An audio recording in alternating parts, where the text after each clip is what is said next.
NEET में सिर्फ NEET के बच्चे इतना सुन के जाएं, थोड़ा सा आप 10 मिनट रुक जाइए, बाकी जेई के बच्चे देखें कि अगर मेरे पास कोई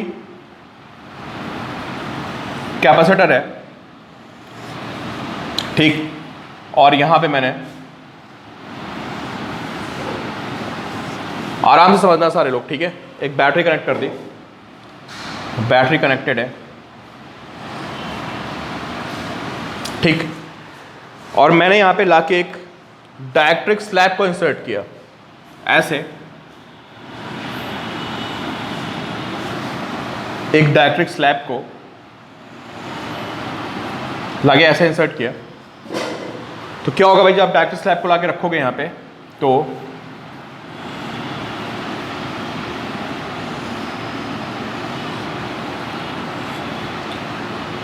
ये प्लेट आपकी पॉजिटिवली चार्ज होगी,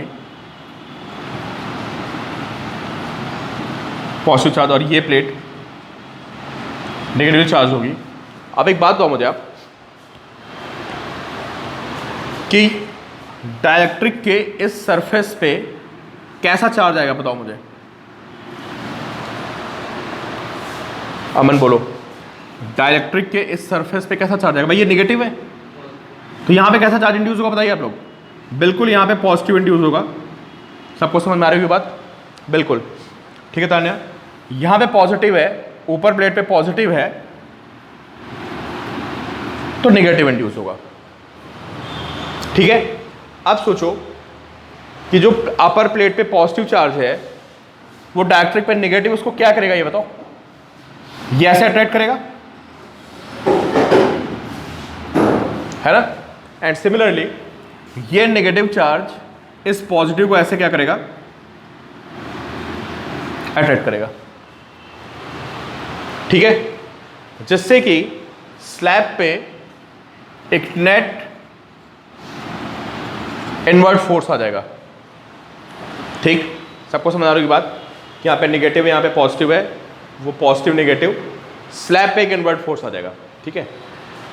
अब यार इस क्वेश्चन को सॉल्व करते समय ना हम लोग इलेक्ट्रिक फील्ड और फोर्स के कॉन्सेप्ट को नहीं लगा सकते, बहुत कॉम्प्लिकेट हो जाएगा, है ना, जैसे हमें इलेक्ट्रिक फील्ड पता है Q × V फोर्स कर दें, क्योंकि इलेक्ट्रिक फील्ड यहाँ पे वेरिएबल आ जाएगी, तो इस क्वेश्चन को सॉल्व करते हैं यूजिंग कॉन्सेप्ट ऑफ एनर्जी, और एनर्जी के कॉन्सेप्ट से ये क्वेश्चन बहुत ईजी हो जाएगा। और आप सबको पता होगा कि अगर आपको पोटेंशियल एनर्जी में चेंज पता हो तो ये आप सबने पढ़ रखा है कि F इज -du/dx, एक बहुत ही इंपॉर्टेंट रिलेशन है पोटेंशियल एनर्जी और फोर्स में, जो हमने वर्क एनर्जी में पढ़ी थी, है ना, जो rate of change of potential energy with distance होता है that is equal to force. एक बात आपको ये ध्यान रखनी है, तो इस क्वेश्चन को हम लोग वर्क एनर्जी थ्योरम यूज करके सॉल्व करेंगे, ठीक है। मेडिकल के बच्चे अभी क्लास छोड़ सकते हैं, उनको इतना पता होना चाहिए था कि स्लैब पे फोर्स आता है, दिस फोर्स इज कांस्टेंट, ये नोट कर लें, इतना आपसे पूछ सकता है conceptually, this force is a constant force. तो देखो भाई, अब देखते हैं, सारी कहानी समझते हैं क्या है।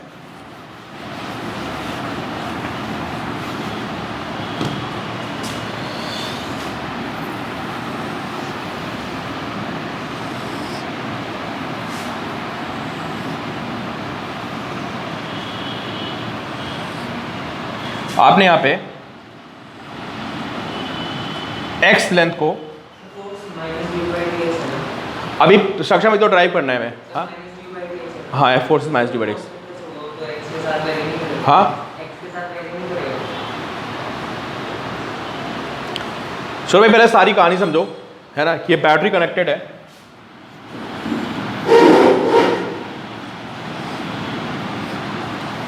आराम से समझते हो, लंबी डेरिवेशन है, ठीक है। मैं इसको एक्स डिस्टेंस इंसर्ट कर दिया, ठीक है, और स्लैब जो है ये स्लैब हो गई, और मैंने इसको यहां पे खड़े होकर इसको ऐसे पकड़ रखा है, बहुत स्लो जा रही स्लैब, है ना। अभी हमें सिर्फ पता करना है फोर्स कितना है, ठीक है, और मैंने इसको पीछे होल्ड कर रखा है ऐसे, जितना फोर्स कैपेसिटर इस पे अंदर की तरफ अप्लाई कर रहा है ना, एग्जैक्टली उतना ही फोर्स लगा के मैंने इसको पकड़ रखा है। समझ में आ रही सबको बात, अभी ये स्लैब मैंने पकड़ रखी है, एक्स इंसर्टेड है, और मैं यहाँ पे खड़ा हूँ, मेरा फोर्स और इस पे जो इस डाइलेक्ट्रिक स्लैब पे कैपेसिटर का फोर्स होगा वो दोनों इक्वल होंगे, ठीक है। अब देखो क्या होगा पता है, अब मैं इसको हल्का सा इंसर्ट करूंगा। इंसर्ट क्या करूंगा, थोड़ा ढीला छोड़ूंगा। ढीला छोड़ूंगा तो क्या होगा बताओ, ये स्लैब अंदर जाएगी, ठीक है। तो ये स्लैब dx अंदर चली गई हल्की सी,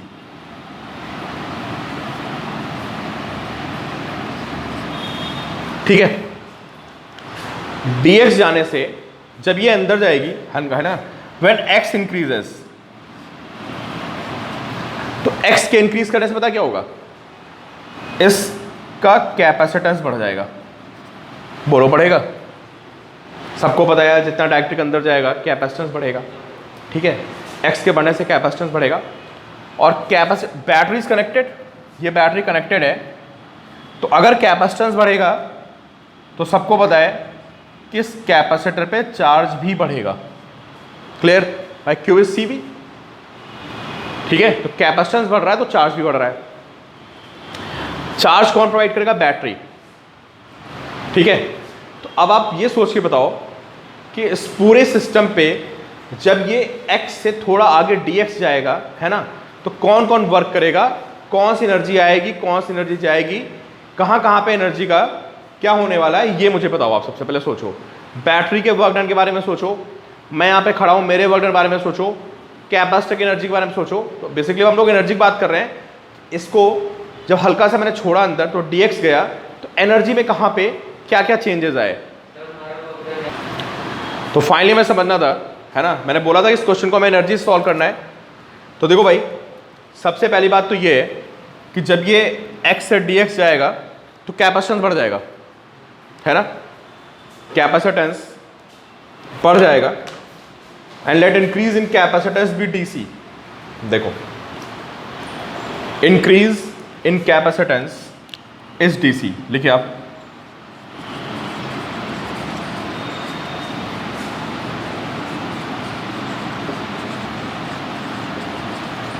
dc, ठीक है। तो आप सबको पता है half C V square energy होती है ना, एनर्जी आप सबको पता है कि हाफ सी वी स्क्वायर होती है। तो इसमें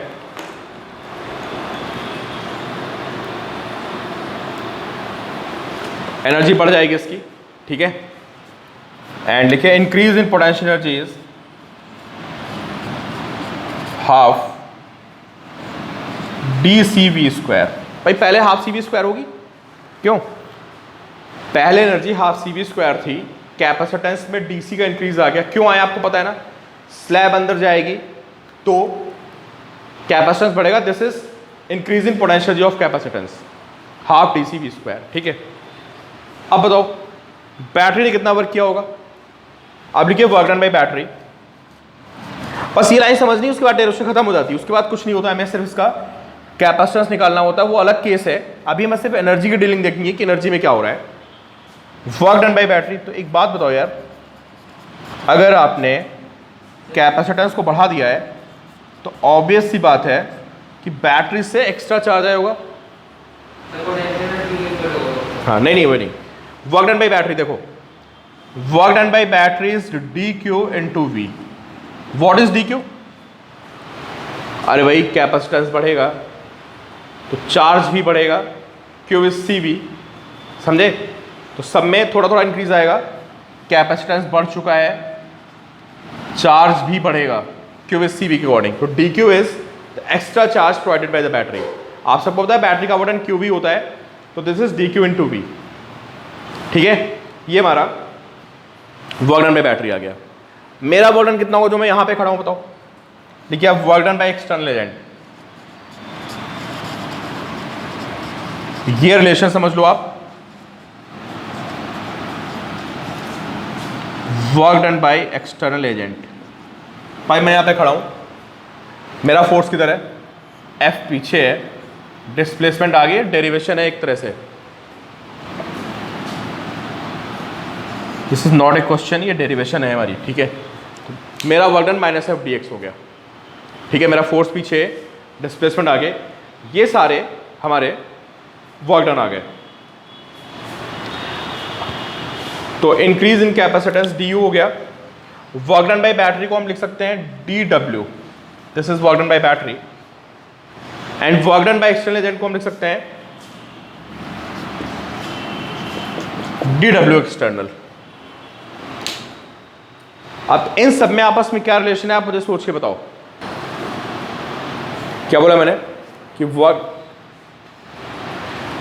सिस्टम पे जो वर्क हुआ है वो वर्क पोटेंशियल एनर्जी में गया है। वर्क किसने किसने किया है, बैटरी ने किया प्लस किसने किया, वर्क एक्सटर्नल एजेंट ने। तो लिखिए आप work done by battery plus work done by external agent, this is du, change in potential energy. Battery ने कितना वर्क किया भाई, बैटरी का वर्क लिखा हो ना dq इंटू वी, बस ये रिलेशन काम की है, समझे। बस यहां थोड़ा सा आप समझ लोगे तो काम हो जाएगा। मेरा वर्क डन कितना है भाई, एफ डी एक्स है ना, और du कितना है,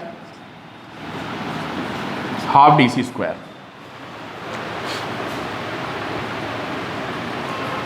अच्छा ये बताओ जो dq होगा ये कितना होगा, मुझे सोच के बताओ आप। dq कितना होगा in terms of dc, q is cv होता है ना यार, क्यों, एक बात बताइए मुझे, q is equal to cv होता है, तो अगर मैं c को बढ़ा दूंगा तो q भी तो बढ़ जाएगा यार। बिल्कुल सत्यम, बिल्कुल सही बोला आपने, q इज cv होता है, बिल्कुल सही देवांशी, सही बोला आप लोग, समझ गए आप बात मेरी, ठीक है। q इज cv, c बढ़ गया तो v भी बढ़ जाएगा यार, तो दिस इज vdc। और बस यहीं तक हमें समझना था, बाकी कुछ नहीं है। तो अगर आपको बात ये इक्वेशन समझ में आ गई ना, तो फिर एक अगला मतलब इसका पार्ट एक अलग तरह से चलेगा, वो हमें कैपेसिटेंस निकालना, उसको डिफरेंशिएट मारना है, ठीक है। यहां तक आप लोग समझो पहले कि dq को लिखेंगे vdc into v minus F D X is half D C V square, और यहां से आप देखो this is D C V square, इसको इधर ले आते हैं, minus half D C V square is equal to F D X, और यहां से आपको पता चलेगा कि F is equal to half V square D C by D X. ये आपको रटना है यार, बस रटना क्या मतलब, समझ के रटना है, ठीक है। ये रटना पड़ेगा भाई, ये रटना पड़ेगा, और ये जो लिखा हुआ है ये सब भी आपको रटना पड़ेगा, क्योंकि एडवांस के पॉइंट ऑफ व्यू से भी बहुत इंपॉर्टेंट है, और मेंस भी इस पर बहुत सारे क्वेश्चंस आए हैं। कैपेसिटर में कोई गेस नहीं कर सकता है, कैपेसिटर में सब इक्वली इंपॉर्टेंट है ना। ये हमारा फोर्स आ गया है, यहां से देखो आप, half V square D C by D X. तो अब हमने हाफ पार्ट खत्म कर लिया है, इसमें किसी को कोई डाउट हो तो मुझे बताए पहले। तो देखिए भाई क्या आ गया हमारा फोर्स का फॉर्मूला, समझ लेना यार। अगला इस पे एक पार्ट और है, वो पार्ट मैं पूरा आपसे ड्राइव करवाऊंगा, ठीक है। तो half V square D C by D X, ठीक है। अब हमें क्या फाइंड करना है बताओ। अब पार्ट 2 है कि अब हमें क्या फाइंड करना है, अब हमें यह पता करना है कि जब डाइलेक्ट्रिक इसके अंदर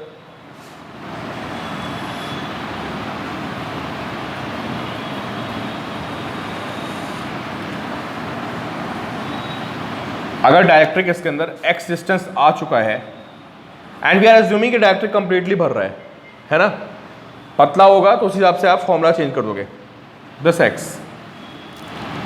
चलो भाई इसका मुझे आप लोग इसका कैपेसिटेंस निकाल के बताओ कि इसका कैपेसिटेंस कितना है। प्लेट को स्क्वायर लेते हैं, स्क्वायर प्लेट ऑफ साइड ए, ये स्क्वायर प्लेट है, ये ए आपको यहां दिख रहा है सामने, दिस ए, और डेप्थ में भी ये अंदर ए है जो हम देख नहीं पा रहे हैं, ठीक है। अब सारे बच्चे ट्राई करें और इसका पहले कैपेसिटेंस निकालिए आप, और मुझे बताइए क्या आ रहा है। ये अपने आप में क्वेश्चन हो गया, ठीक है, कि इसमें x लेंथ अंदर है, तो इस सिस्टम का कैपेसिटेंस क्या होगा यार। एक कैपेसिटर तो ये बन गया, देखो आप, जहां तक डाइलेक्ट्रिक इंसर्टेड है यहां तक एक कैपेसिटर तो इसके पहले बन गया, क्यों, और एक ही ये वाला बन गया। और किस में बताओ ये आपस में? अरे अब ये नहीं बता पाओगे यार तुम लोग। एक कैपेसिटर ये हो गया पैरेलल में बिल्कुल यार, ये देखो ये वाली प्लेट और ये वाली प्लेट आपस में कनेक्टेड है, ये वाली प्लेट और ये वाली प्लेट आपस में कनेक्टेड है, तो किस में होगा? ये पैरेलल में हो गए। तो हमें करना क्या है, अभी हमें इसका कैपेसिटेंस निकालना है और हमें इसका कैपेसिटेंस निकालना है, दोनों पैरेलल में, उसको ऐड करना है और उसके बाद क्वेश्चन खत्म हो जाता है। हमें वो फॉर्मूला याद होना चाहिए, half V square D C by D X, वो हमें याद है। बस D C by D X निकाल के वैल्यू पुट कर दो, आंसर आ गया। ठीक है, तो भाई जितने में डाइलेक्ट्रिक है इसको मैंने C1 लिख दिया और इस वाले को मैंने लिख दिया C2। अब मुझे C1 प्लेट का एरिया कौन बताएगा, बताओ? AX है ना भाई, ये हमें ये चीज़ x है ना, ये x है, अंदर A होगा, तो ये जो प्लेट बन रही है इस प्लेट का एरिया कितना होगा? दिस प्लेट जो हम देख नहीं पा रहे हैं पूरा, हमें इसकी एज दिख रही है, दिस x इनसाइड है, दिस इज AX, बिल्कुल सही। तो हमें पता है कि कैपेसिटेंस का फॉर्मूला होता है A K epsilon not by D, ये कैपेसिटेंस का फॉर्मूला होता है। ये तो हो गया एरिया AX, K इसका डायरेक्ट कांस्टेंट हो गया, K epsilon not by D, ये C1 आ गया हमारा। अब देखते हैं C2 को, ये C2 है, ये डिस्टेंस होगी हमारी A माइनस एक्स, फिर वही बात कि अंदर इसकी डेप्थ A है, तो जो प्लेट का एरिया आएगा this A minus x into A, तो area is A minus x. इस बार तो एयर है, K तो आएगा नहीं हमारा, तो नॉर्मल सा formula A epsilon not by D. अब ये पैरेलल में सीधे ऐड कर देते हैं C1 प्लस C2, सीधे ऐड मारते हैं दोनों को, C1 प्लस C2। सब कुछ तो कांस्टेंट सा लग रहा है मुझे, बाहर आ जाएगा बहुत सारी चीजें। क्या क्या कौन बाहर आ जाएगा? A एप्सिलॉन नॉट, C लिखना, C1 प्लस C2, ये बाहर आ जाएगा epsilon not by T, and we have A minus X plus K X. ठीक है, सही लिखा हुआ ही, देखो चेक करो।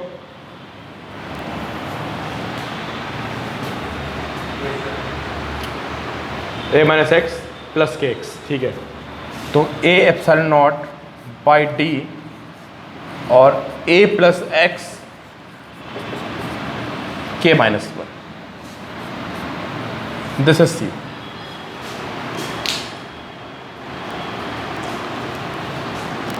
तो ये भाई हमारा नेट आ गया कैपेसिटेंस। अब हमें पता है कि हमारा जो फॉर्मूला आया था वो कितना आया था? वो आया था half V square D C by D X. तो एक काम करिए, यहां से D C by D X निकालिए, find D C by D X, और बताइए D C by D X की वैल्यू कितनी आ रही है? This A epsilon not by D, इसको डिफरेंशिएट मारेंगे तो D A by D X plus ये K माइनस वन बाहर आ जाएगा, and D X by D X.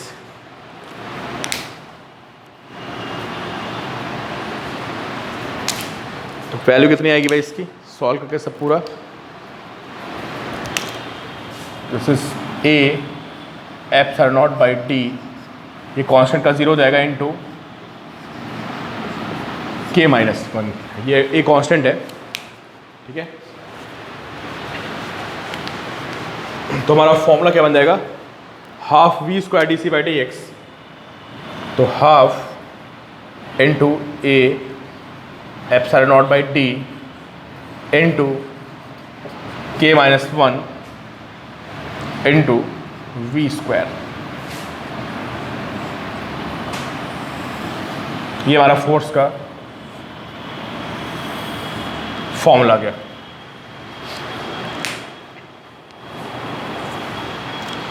तो ये फोर्स वेरिएबल है या कांस्टेंट है? देखिए बताओ, फोर्स कांस्टेंट है, क्यों? दिस फोर्स इज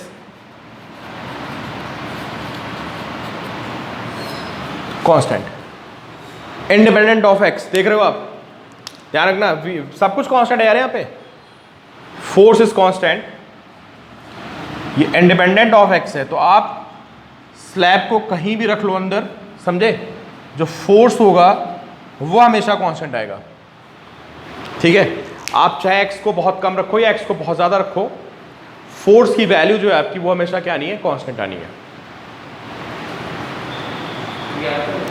अब याद क्या रखना है, अब है ना, अब फॉर्मूला वॉर्मूला इतना खतरनाक है यार, रट लो तो बहुत अच्छी बात है। जेई वगैरह में क्वेश्चन पूछता है, इस पे मेंस में एडवांस में तो पूछता है क्वेश्चन, ठीक है। हमें वो याद रखना है क्या, कि जो हमारा फोर्स का फॉर्मूला था half V square D C by D X, वो याद रखना है, ठीक है। बिल्कुल कांस्टेंट आएगा, देख लो अर्चित, आपने देख लो ना यहाँ पे एक्स का रोल ही नहीं गई, एक्स का रोल ही नहीं है, तो हमारा फोर्स जो होगा वो क्या होगा, इट विल बी कांस्टेंट।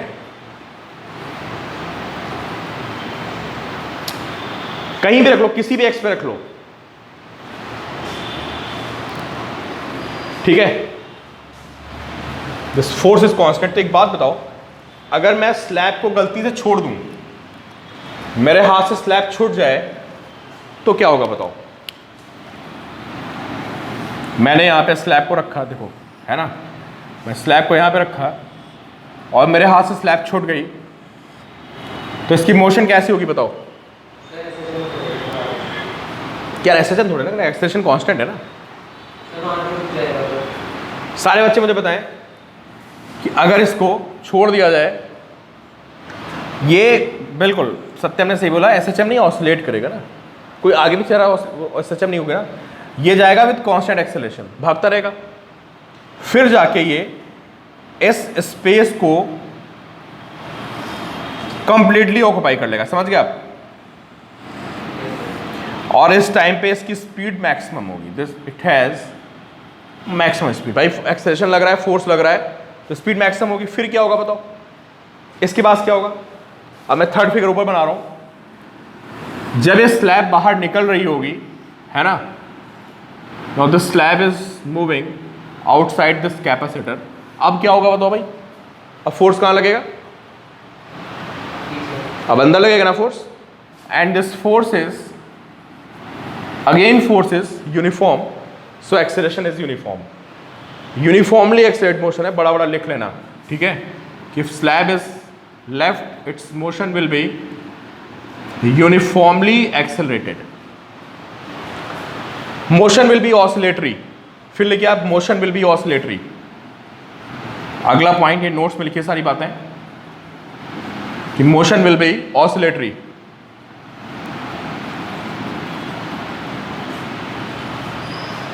ठीक है।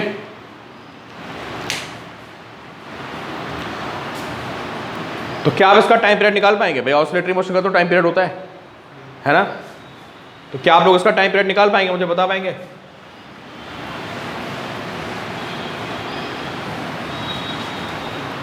देखो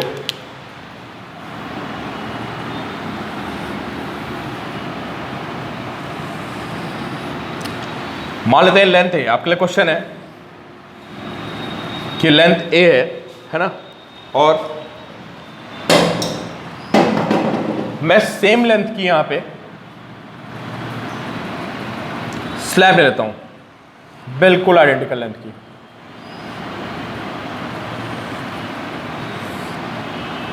ऑल्सो ए, दोनों ए एंड ए हैं, मैं इसको छोड़ दिया ना, क्या बैट इज कनेक्टेड, छोड़ेंगे तो क्या होगा बताओ भाई, इसको अंदर खींचेगा ये, जब ये कंप्लीटली फिल्ड होगा तो स्पीड मैक्सिमम होगी, फिर बाहर निकलेगा और जाके रुकेगा,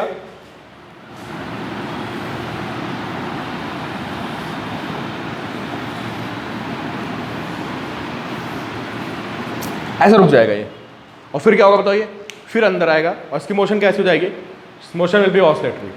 तो अगर मैं आपसे पूछूंगा टाइम निकालना है, टाइम पीरियड कैसे निकलेगा बताओ, यहां से यहां जाने का टाइम, फिर यहां से यहां आने का टाइम, ये तो टाइम पीरियड काउंट होगा पूरा, और मोशन कैसी यूनिफॉर्मली एक्सेलरेटेड है, बताओ इसने कितनी डिस्टेंस ट्रैवल की, अरे यार ए प्लस ए, 2a ट्रैवल की ना, तो 2a इज इक्वल टू, बिल्कुल बिल्कुल, s is equal to ut plus half ut square, half A dash T square, या पहले जाने का हाँ 2a इक्वल टू दिस कर दो।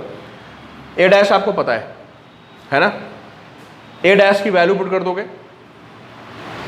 हमारा टाइम आ जाएगा। रट लो यार वो फॉर्मूला जो हमारा एक्सप्रेशन का फॉर्मूला आया था ना, फोर्स का फॉर्मूला, उसको रट लो। Half A square D C by D X जो आया था, कितना आया था, half A epsilon not by T, K minus one आया था ना शायद, क्यों अमन, इंटू वी स्क्वायर। याद कर लो भाई फॉर्मूला, बढ़िया रहेगा आपके लिए। अरे भाई ये लेंथ ए है, ये भी लेंथ ए है, तो पहले स्लैब यहां तक जाएगा, फिर स्लैब उतना बाहर भी तो निकलेगा, फिर ये निकलेगा। तो ये बताओ, ये वाला एंड यहां से यहां तक पहुंचा, फिर जाके रुका ये, तो डिस्टेंस ट्रेवल कितनी हो गई, दिस ए प्लस ए 2 है। फिर रुकने के बाद ये वापस आएगा, फिर यहीं रुकेगा। तो अभी मैं सिर्फ जाने का टाइम निकाल रहा हूं। हाँ स्लैब का मास भी चाहिए होगा यार, ये तो फोर्स था, मैं मास दिया होगा यार, सत्यम बिल्कुल मास दिया होगा यार, वो निकाल देना, तो मैं फोर्स पता है, एक्सेशन निकाल देना F/m करके, बिल्कुल सही। मास मैंने बोला नहीं, मास तो ऑब्वियस बात आपको मास देगा। या पर टाइम आ जाएगा, अब ये सब याद नहीं कर रहा, मैं जस्ट बता रहा हूँ आपको, ये कोई फॉर्मूला नहीं है, जस्ट बता रहा हूँ हाउ टू सॉल्व। टाइम आ गया, कौन सा टाइम आया, वहाँ जाने का टाइम आ गया, ठीक है भाई थोड़ी गड़बड़ हो गई, वो टाइम यहाँ तक का आएगा, कहाँ तक, एक्सेलरेट मोशन कहाँ तक है इसकी, अप टू लेंथ है, सॉरी अप टू लेंथ है, it's motion is accelerated not two way, उसके बाद तो रिटार्डेड हो जाएगी ना। अरे भाई यहीं तक तो एक्सेलरेटेड मोशन होगी, जब ये बाहर निकल जाए तो रिटार्डेड मोशन हो जाएगी। तो थोड़ी मैं गलती कर गया, तो आपको सिर्फ ए डिस्टेंस तक एक्सेलरेटेड मोशन रखना है। मैं इसको ए डैश लिख दूं, सही रहेगा, बोलो क्यों, कोई दिक्कत, क्योंकि एक्सेलरेशन के लिए मैं ए यूज कर लूंगा। फिर तो मैं लिखूंगा A dash is equal to half A T square. यहां से आई विल फाइंड टी, बोलो किसी को दिक्कत है यहां से, कौन सा टाइम आ गया, चलो अच्छा मैं दोबारा से फिर से एक्सप्लेन कर दे रहा हूँ, कुछ बच्चों को डाउट हो रहा है ना, अभी मैं सब मिटा रहा हूँ, देखो आप कुछ बच्चों को डाउट हो रहा है, ठीक है मैं दोबारा से फ्रेश बताता हूँ, ठीक है। ये बताओ, ये लेंथ ए है, थोड़ी मैंने गड़बड़ी कर दी थी एक्चुअली, इसलिए आप थोड़ा कंफ्यूज हो गए, ये भी ए है, बाहर निकल, ये समझ में आ रहा है सबको, पहले बताओ कि स्लैब ऐसे जाएगी, फिर ऐसे, बोलो देवांशी क्लियर है ये, ठीक है। अब ये बताओ इसकी मोशन कहां से कहां तक एक्सेलरेटेड होगी, मोशन कहां से कहां तक एक्सेलरेट होगी, जब तक ये वाला एंड यहां पहुंचेगा तब तक मोशन एक्सेलरेटेड होगी, बताओ 0 to एक्सेलरेटेड होगी ना। उसके बाद जैसे ये स्लैब बाहर निकलने लगेगी, फोर मोशन रिटार्डेड हो जाएगी। मैंने गलती क्या कर दी थी, मैंने पूरी डिस्टेंस 2a लिख दी और इक्वेशन लगा दी हाफ ए टी स्क्वायर, ठीक है। हाँ मुझे करना क्या चाहिए था, मुझे लिखना चाहिए था कि यार up to distance a motion is accelerated, तो इसको मैं s is equal to half A T square लिखूंगा। अब मैं एक्सप्रेशन को ए डैश लिख देता हूँ यार, इसको मैं ए डैश लिख देता हूँ, ठीक है, जो भी एक्सप्रेशन यहाँ से आएगा F/m करके। ये कौन सा टाइम आएगा टी, बताओ ये कौन सा टाइम आया है, स्लैब का कौन सा टाइम आया है, यहां से यहां जाने का टाइम आया है टी, समझ गए आप, ये जो टाइम है ये टी आ गया यहां से आएगा। किसी को डाउट हो तो बताओ,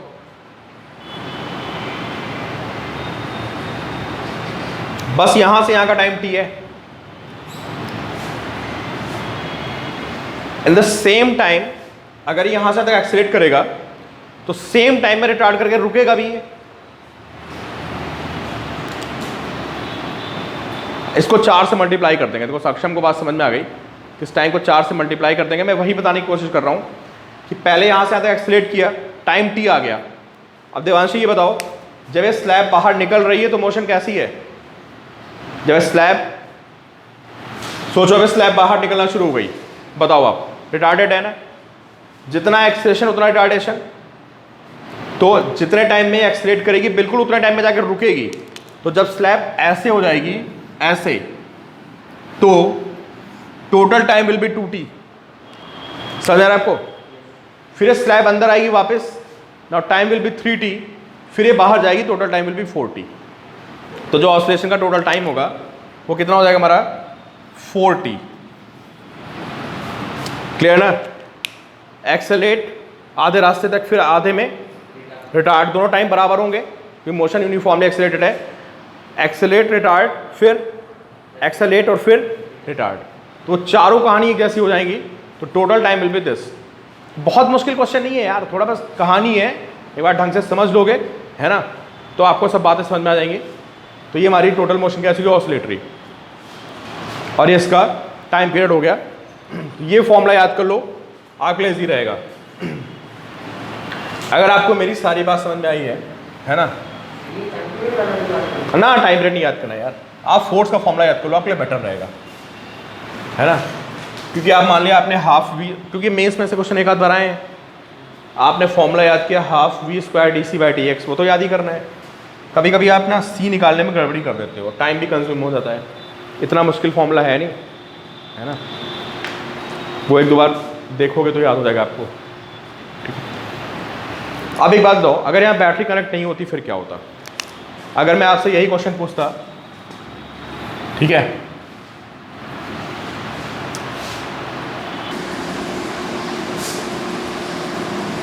केस तो मैं छोड़ दिया कि ठीक है, when battery is not connected, इसको मैं छोड़ रखा है। ये कैपेसिटर की हो गई, कैपेसिटर, और इसमें हमने बैटरी को फिल कर रखा है ऐसे कुछ वहां तक, ठीक है। यहाँ पे ऐसे पुली लगा रखी है, इसलिए क्वेश्चन आते मैं आपको बता रहा हूँ।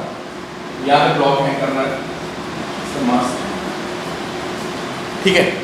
पूछेगा इसको कितना इंसर्ट करें, इस डायरेक्टरी को कितना इंसर्ट करें कि जिससे ये ब्लॉक रुक जाए। चेक करते हैं, अभी चेक करते हैं, अभी चेक करते हैं बेटा, उसको अभी छोड़ दो, है ना। उसको अभी आप जस्ट उसको छोड़ दीजिए आप, मैं डिस्कस करूंगा अभी आपसे।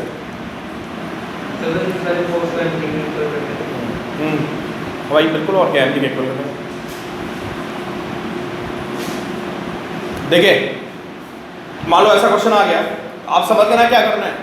आप सोच रहे हो ना इसके क्वेश्चन किस टाइप के बनते हैं, कि हमने फोर्स फॉर्मूला तो पढ़ लिया कि फोर्स का फॉर्मूला आ गया, क्वेश्चन कैसे बनते हैं, तो लॉज ऑफ मोशन टाइप के क्वेश्चन बन गए कि ये कैपेसिटर में हमने डायरेक्टली को इंसर्ट कर रखा है, ऐसे ब्लॉक हैंग कर रखा है, इस ब्लॉक को रोक के रखना है, तो इसको कितना, मतलब इसमें डायरेक्टली कांस्टेंट की वैल्यू कितनी है, ये ऐसे क्वेश्चन आता है। क्या करोगे बताओ? जो डायरेक्टली फोर्स आएगा वो एमजी इक्वल कर दो। नहीं अर्थ यही है, बस ये एमजी ये हैंग कर रहा है, अरे रुका हुआ है यार, रुका हुआ है यहाँ पे ऐसे, तो आपसे डायरेक्टली कांस्टेंट की वैल्यू पूछ लेगा, कुछ पूछ लेगा, कितना पोटेंशियल होना चाहिए, तो आपको फॉर्मूला याद ही है, half x not by D के माइनस 1v स्क्वायर है। अरे जितना कैपेसिटर का फोर्स आएगा वो mg के इक्वल हो गया, तो mg रुक जाएगा ना, बिल्कुल एक्सटर्नल फोर्स की उड़ान, बस ये फॉर्मूला बन गया। पूछ लेगा कुछ भी, मैं आपको बता रहा हूँ, जस्ट ऐसे क्वेश्चंस आएंगे, वो कुछ भी पूछ लेगा, आपसे k पूछ लेगा, आपसे v पूछ लेगा, m पूछ लेगा, कुछ भी पूछ सकता है, ठीक है।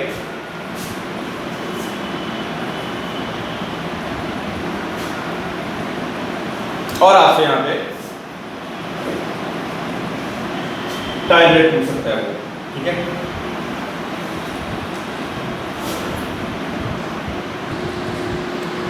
भाई दो क्वेश्चन हमारे 66 तो मैंने करा दिया आपको, है ना, HC वर्मा से स्लैब पे। 67 है 68, अमन बोला 67 में क्या है, क्या कैपेसिटर है, क्यों? हाँ बता दो मुझे, इसमें डायरेक्टली कांस्टेंट K1 है शायद आपको? Yes sir, K1 K1 right है, K2 अच्छा, बाहर निकला हुआ है सर, ये ऐसे पॉइंट है और ऊपर वो है, फिगर दिखाना पड़ेगा,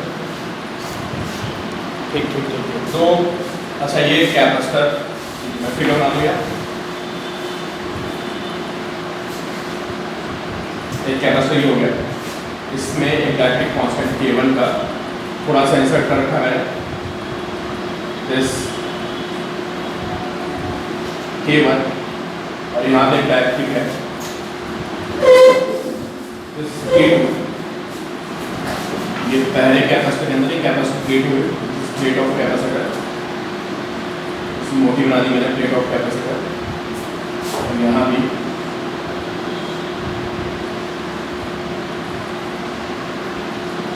plate of capacitor, plate of capacitor इधर बैटरी से कनेक्टेड है, और ये इधर बैटरी से कनेक्टेड है। ठीक है,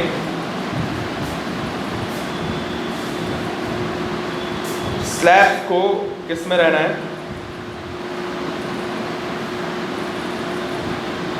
width B and length L1 है। अच्छा ये लेंथ कितनी बार है? This length is L1 and this length is L2, है ना?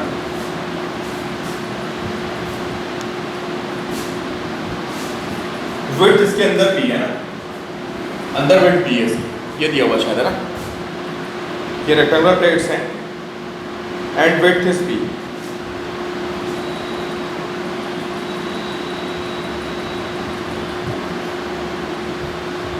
रेशियो हमें इन बैटरीज का रेशियो निकालना है E1 और E2 का,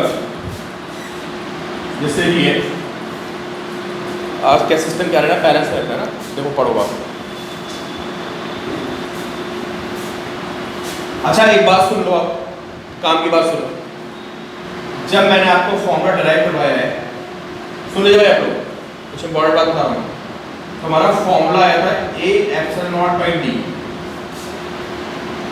है ना, इनटू क्या K minus 1 into V square. तो फॉर्मूला है हमारा फोर्स का फॉर्मूला। तो एक्चुअली A होती है इसमें, है ना। मैं तो आपको A और A दोनों ले लिया था, रेक्टेंगल ले लिया था। मान लो उसमें A और L दिया हो, मतलब रेक्टेंगुलर प्लेट है, हमने तो डायरेक्शन लेते समय हमने उसको स्क्वायर मान लिया था ना। तो मैं बता दूं ये A विड्थ होती है अंदर वाली, दिस डेप्थ। हाँ सुन लो भाई, यहाँ बिल्कुल सत्य, हम दोनों फोर्स वेट कर देंगे।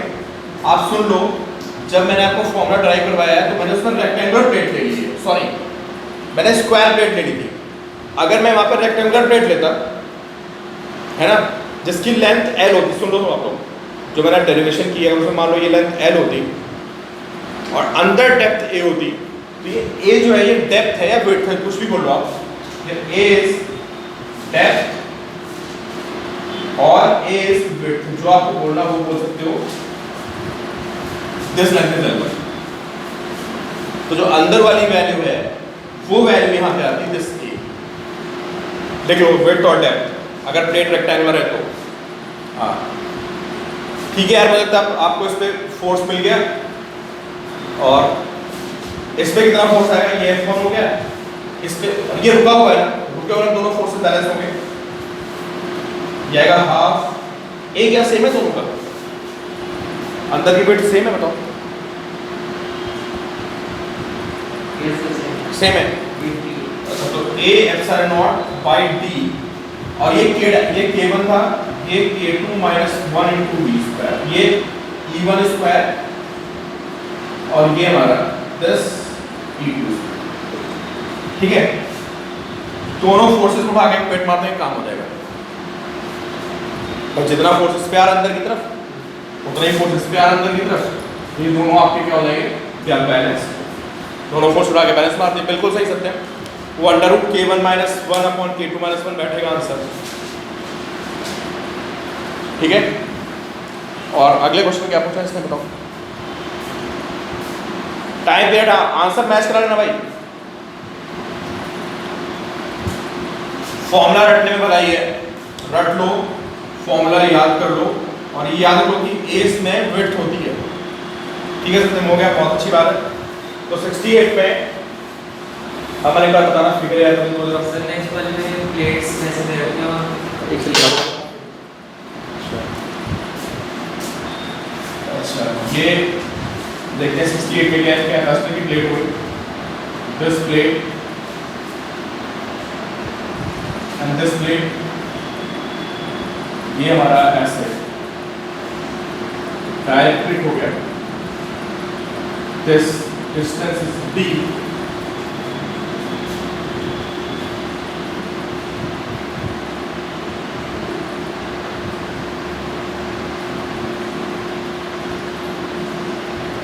क्लोज है, ये एल एच है, this length is L,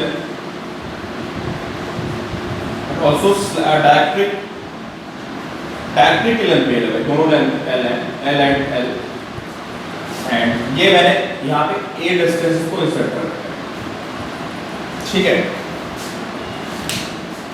the डायरेक्ट्रिक slab plates of the capacitor plate area, plate area A है, अच्छा प्लेट का एरिया ए है,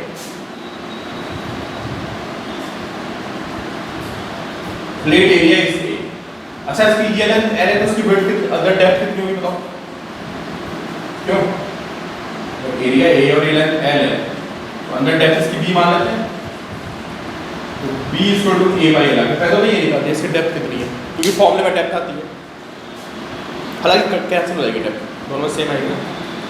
This is released from this. The dielectric slab is released from rest with a length a inside the capacitor, neglecting any effect of friction or gravity, so that the slab will execute periodic motion and find its time period. मैंने यहाँ छोड़ दिया इसको, है ना, और पूछ रहा है किसका टाइम पीरियड निकालो। क्या अभी हमें पता है कि टाइम पीरियड कितना होता है, 40 होता है, क्यों भाई, अभी बताया ना टाइम पीरियड इज 40, टी कौन सा टाइम होता है भाई, कहीं से भी छोड़ो टाइम पीरियड तो सेम ही आएगा ना, चाहे आप स्लैब को यहाँ से छोड़ दो, समझा, आप समझ लो पूरा जाकर उसको आने का तो टाइम होगा, दैट विल बी,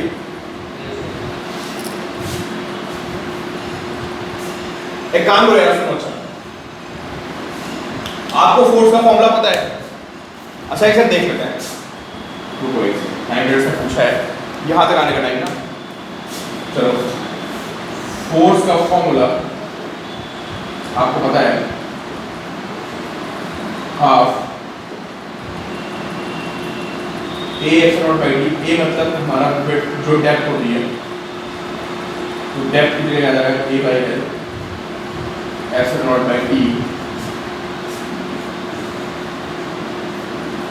ये फोर्स का फॉर्मूला है, ठीक है, दिस इज फोर्स, इसको मास से डिवाइड कर देंगे तो एक्सेलेरेशन आ जाएगा, एक्सेलेरेशन को एडजस्ट कर देते हैं, मास डिवाइड कर दिया, एक्सेलेरेशन आ गया, ठीक है, और इसका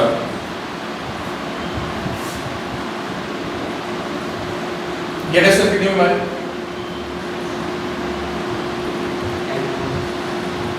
फॉर्मूले से मोशन हो रही है, ये a माइनस एल हो गई, अच्छा एल माइनस एल माइनस से जाने का टाइम निकालना, ठीक है, फिर स्लैब बाहर से जाएगी वो टाइम निकालना, ठीक है, फिर स्लैब इनसाइड आएगी वो टाइम निकालना, या उसको चारों टाइम निकाल के सॉल्व करना, अगले टर्म में डिस्कस करते हैं, जस्ट अभी बैच है, ठीक है, सॉल्व करना, नहीं आता तो मुझे बता देना पर ग्रुप पे, सत्यम का वैसा आंसर आ चुका है।